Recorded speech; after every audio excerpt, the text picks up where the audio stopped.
Good morning, everyone. This is meteorologist Shane Hinton hopping onto our social media streams to give you an updated look at your Labor Day forecast and also what you can expect for the rest of the week. The time is currently 8:08 on Monday morning.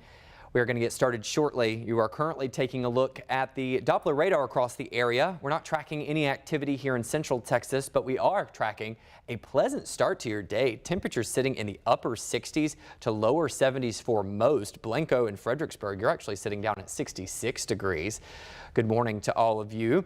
Now, if you've stepped outside, you've probably noticed it feels a lot more pleasant if you've been in central Texas for a while. If you're here in town just visiting, you don't know, but we haven't had dew points kind of this low in quite some time, so it doesn't feel as muggy as you step outside.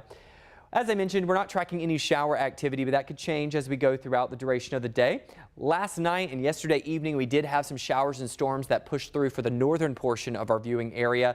Let me pull up the graphic fold to give you a full look at some of those radar estimated rainfall totals. Really, the winners in regard to rainfall were out there in Burnett County, 4.5 inches indicated by the radar. As you make your way to Llano, just shy of 3 inches. As you make your way to Williamson County, we're seeing anywhere from 1.3 to 1.5 for some of the heavier pockets, and then just a few tenths of an inch of rain as you make your way to Travis County. Austin had about 0.07 of an inch on the official recording. As we take a look across the country, I want to give you a look at what we're kind of going to be monitoring. We have that dominant area of high pressure out to the west. So if you're going to be waking up, maybe traveling back to the west coast today or have any travel plans in general for today, keep in mind the quietest conditions will be out west.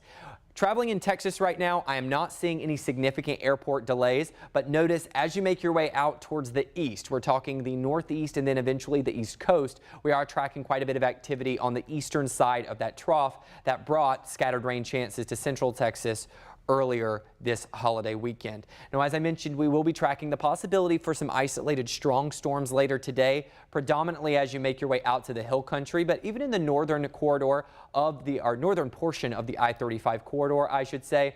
This is an update from this morning. Recently, the Storm Prediction Center has now increased the space a little bit further to the east.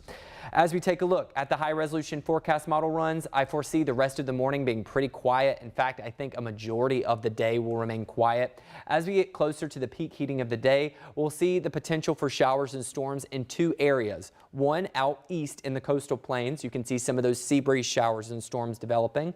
And then also as you make your way to the northern portion of the hill country with some of those storms developing, some of which could have some isolated heavy downpours and the potential for strong gusts. But I think most of us are remaining dry for today. As we go into the overnight hours, we're going to see everything kind of taper off quite a bit. Let's get a quick check of your lake levels. 52% out at Lake Travis, 63% at Lake Buchanan. I know many folks probably heading out to the lake today for Labor Day, so I've gone ahead and thrown your hourly forecast on the screen for you.